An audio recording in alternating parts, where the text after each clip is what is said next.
बिस्मिल्लाहिर्रहमानिर्रहीम। नहवी तरकीब कोर्स चल रहा है तो जार मजरूर की बात हम कर रहे थे। पिछला उसूल मैं दोहरा देता हूँ दोबारा। हमने पहले उसूल एक पढ़ा था कि जार मजरूर ये हमेशा मुताल्लिक होता है। अब किसके मुताल्लिक होगा? या तो फ़ेल के मुताल्लिक होगा या शिबा फ़ेल से मुताल्लिक होगा।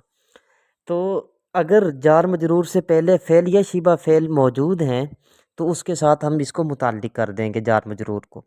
तो शिबा फ़ेल किसको कहते हैं? इसमें फ़ाइल, इसमें मफ़ूल, इसमें तफ़सील, इसमें आला, सीगा मुबालगा, सिफ़त मुशब्बा, ये शिबा फ़ेल हैं।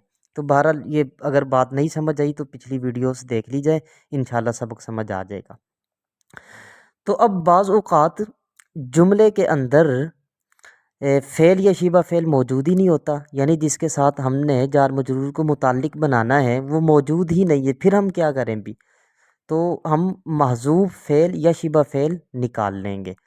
तो 4 अफ़आल हैं जिनको महज़ूफ़ हम आम तौर पर निकालते हैं। नंबर 1 कौनुन, नंबर 2 सुबूतुन, नंबर 3 हुसूलुन, नंबर 4 वजूदुन।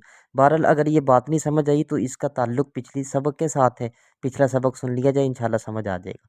तो आज की सबक की बात करते हैं कि आज उसूल हम ये लाएं कि कभी जार मजरूर अपने मुतअल्लिक़ से मिलकर सिफ़त बनता है और बाज़ औक़ात जार मजरूर अपने मुतअल्लिक़ से मिलकर ख़बर बनता है और बाज़ औक़ात जार मजरूर अपने मुतअल्लिक़ से मिलकर सिला बनता है।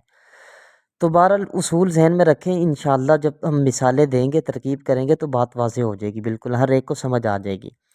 तो बहरहाल तो जब जार मजरूर मिलकर ये मुतअल्लिक़ होकर सिफ़त बने भी, ठीक है, जार मजरूर मिलकर सिफ़त बने या ख़बर बने या सिला बने, तो जार मजरूर जिससे मुतअल्लिक़ बन रहे हैं, यानी किससे मुतअल्लिक़ बनेंगे? या तो फ़ेल से या शिबा फ़ेल से। तो उस फ़ेल या शिबा फ़ेल का मौसूफ़ के मुताबिक होना ज़रूरी है। यानी जब जार मजरूर मिलकर सिफ़त बन रहे हैं ना, तो फिर हम जिसके मुताल्लिक़ बनाएंगे फ़ेल या शिबा फ़ेल के, तो उनका मौसूफ़ के मुताबिक होना ज़रूरी है। तो दूसरा उसूल यह है कि अगर जार मजरूर मिलकर ख़बर बन रहा है तो इस फ़ेल या शिबा फ़ेल का मुब्तदा के मुताबिक होना ज़रूरी है। तो यहाँ बात पहले भी मैंने की थी, एक होता मुतअल्लिक़, एक होता मुतअल्लक़। मुतअल्लक़ से मुराद यानी लाम की फ़तहा के साथ फ़ेल या शिबा फ़ेल मुराद होता है, ठीक है। और मुतअल्लिक़ यानी जार मजरूर मिलकर मुतअल्लिक़ होते हैं तो फिर किसी न किसी के मुतअल्लिक़ होते हैं, वो क्या है? फ़ेल या शिबा फ़ेल। ये पहले भी बात हो चुकी है। मिसाल देता हूँ कि अगर यानी जो मैंने बात की ना, जार मजरूर मिलकर ख़बर बन रहा है तो उस फ़ेल या शिबा फ़ेल का मुब्तदा के मुताबिक होना ज़रूरी है। मसलन अगर मुब्तदा मुज़क्कर है तो जार मजरूर का मुतअल्लिक़ भी क्या होगा? मुज़क्कर होगा। अगर मुब्तदा मुअन्नस है तो जार मजरूर का मुतअल्लिक़ भी मुअन्नस होगा। अगर क्या कहते हैं मुब्तदा जमा है तो उसका जमा होना भी ज़रूरी है। अगर मुफ़रद है तो इसका मुफ़रद होना भी ज़रूरी है। तो अब तीसरा उसूल आज का ये है कि अगर जार मजरूर अपने मुताल्लिक़ से बनकर सिला बन रहा है तो जार मजरूर का हम मुताल्लिक़ जो निकालेंगे वो मौसूल के बिल्कुल मुताबिक होगा। तो इंशाल्लाह मिसाल से बात वाज़ेह हो जाएगी। ये उसूल थे। मिसाल के तौर पर ज़ैदुन फ़िद्दारी। अब देखें, तरकीब में बाद में करता हूँ। ज़ैदुन ये मुफ़रद है, क्यों? अकेला लफ्ज़ है। ज़ैदानी या ज़ैदूना नहीं है, ठीक है। ज़ैदुन है, मुफ़रद है, यानी वाहिद अकेला है। और ज़ैदुन मुज़क्कर है, यानी मर्द का नाम है, ठीक हो गया। तो ज़ैदुन मुब्तदा, भाई मुब्तदा क्यों है? इसलिए कि मारिफ़ा है, और जब जुमले के शुरू में मारिफ़ा आता है तो वो मुब्तदा होता है, और जुमला इस्मिया का पहला जुज़ इस्म होता है, तो ज़ैद इस्म है, लिहाजा ये क्या हुआ? मुब्तदा। फ़िद्दार में फ़ी हरफ़ जर है। हरफ़ जर क्यों है? इसलिए कि हुरूफ़ जारा 17 हैं, उनमें से एक फ़ी हरफ़ जर भी है, इसलिए हमने फ़ी हरफ़ जार। अद्दारी मजरूर। अद्दारी मजरूर क्यों है? इसलिए कि हरफ़ जर के बाद मजरूर ही होता है। तो अब जार मजरूर मिलकर मुतअल्लिक़ हुए, तो अब देखना किसके मुताल्लिक़ हुए? पीछे फ़ेल भी मौजूद नहीं है और शिबा फ़ेल भी मौजूद नहीं है। तो अब हमने महज़ूफ़ मुताल्लिक़ निकालना है इसका, वो क्या है? साबितुन। तो अब यहाँ बात समझे भी, जो उसूल हमने पढ़ा था कि अगर जार मजरूर मिलकर ख़बर बन रहा है तो उस फ़ेल या शिबा फ़ेल का यानी मुतअल्लिक़ का मुब्तदा के मुताबिक होना ज़रूरी है। तो अब जार मजरूर मिलकर मुताल्लिक़ हुए साबितुन के, तो पीछे देखें मुब्तदा के मुताबिक अब इस मुताल्लिक़ का होना ज़रूरी है। मुब्तदा मुफ़रद था, साबितुन भी मुफ़रद है, और زیدن مبتدا تھا نا، زیدن کیا تھا؟ مذکر ہے، اور ثابتن بھی مذکر ہے، تو بہرحال ثابتن اسم فاعل، ضمیر اس کے اندر ہوا فاعل، تو فعل ثابتن اسم فاعل اپنے فاعل اور متعلق سے مل کر شبہ جملہ ہو کر یہ ہوئی مبتدا کی خبر۔ تو اب یہاں دیکھیں جار مجرور اپنے متعلق سے مل کر خبر بن رہا ہے، تو مبتدا کے مطابق بھی ہے خبر یہاں پہ، تو مبتدا اپنی خبر سے مل کر جملہ اسمیہ خبریہ ہوا۔ یہ تھا پہلا اصول۔ انشاءاللہ دوسری مثال سے اور مزید بات واضح ہو جائے گی۔ اب زینبن، زینب مفرد ہے، ایک ہی لڑکی کا نام ہے، ٹھیک ہو گیا، اور مؤنث ہے، ٹھیک ہو گیا، تو زینبن مبتدا، مبتدا کیوں ہے؟ اس لیے کہ یہ اسم ہے اور جملہ اسمیہ کا پہلا جز مبتدا ہوتا ہے، اسم ہوتا ہے اور مبتدا ہوتا ہے۔ زینبن مبتدا فی حرف جار الداری مجرور، جار مجرور مل کر متعلق ہوئے ثابتتن کے۔ اچھا ہم نے متعلق ثابتتن کیوں بنایا ہے؟ ثابتتن بھی مفرد ہے اور ثابتتن دوسرا مؤنث ہے، تو زینبن بھی جو مبتدا بنا تھا وہ بھی کیا تھا؟ زینبن مفرد بھی ہے اور مؤنث بھی ہے، تو بہرحال فی حرف جار الداری مجرور، جار مجرور مل کر متعلق ہوئے ثابتتن کے۔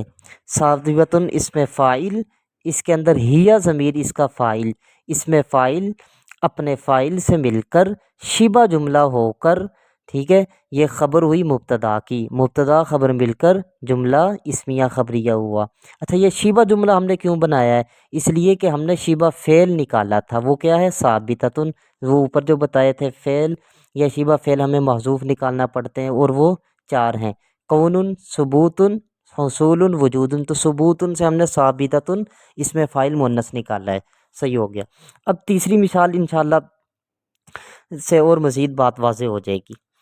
اب یہاں پہ ایک اصول سمجھ لیں کہ اگر کوئی صیغہ جمع ہو اور غیر ذوی العقول ہو تو اس کا حکم واحد مؤنث والا بھی ہوتا ہے۔ یہ بھی لفظ جو میں بول رہا ہوں یہ اس لیے کہ جمع مکسر والا بھی حکم ہوتا ہے نا، تو خیر یہ بات نہیں ہماری۔ تو اصول کیا ہے کہ کوئی لفظ جمع ہو اور غیر ذوی العقول ہو۔ غیر ذوی العقول مطلب کیا ہے؟ یعنی ایسی چیز کی جمع ہو کہ جو غیر جاندار ہے، جس میں عقل نہیں ہے، ٹھیک ہو گیا، تو مثال سے انشاءاللہ بات واضح ہو جائے گی۔ تو اگرچہ وہ جمع ہے لیکن اس کا حکم واحد مؤنث والا ہی ہوگا، جیسے المجالس بالامانہ۔ اب دیکھیں المجالس یہ جمع ہے اور غیر ذوی العقول ہے، ٹھیک ہو گیا، کیوں؟ مجلس کی جمع ہے نا المجالس، تو مجلس کوئی عقل والی شے تھوڑی ہے، غیر ذوی العقول ہے، یعنی عقل سے علاوہ چیز ہے۔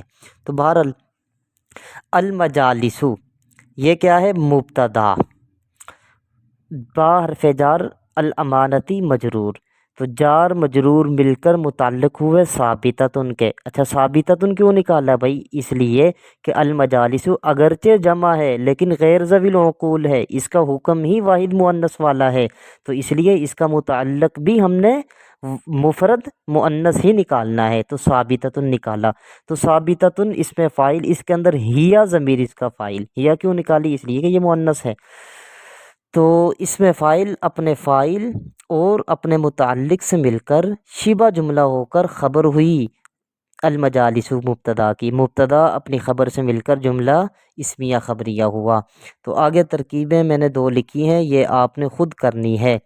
تو مثال کے طور پر اولئک علی ھدی، اب اولئک یہ جمع مذکر ہے، تو اب اس کی جو ہم نے اس کا متعلق نکالنا ہے نا، چونکہ یہ مبتدا ہے اور مبتدا کے مطابق متعلق کا ہونا بھی ضروری ہے، متعلق کا ہونا، تو ھدی کے اندر ہم نے جو صیغہ نکالنا ہے نا متعلق، وہ یہ نکالنا ہے جمع مذکر غائب کا۔ بہرحال میں کر ہی دیتا ہوں، اولئک مبتدا، لیکن یہ ذہن میں رکھنا یہ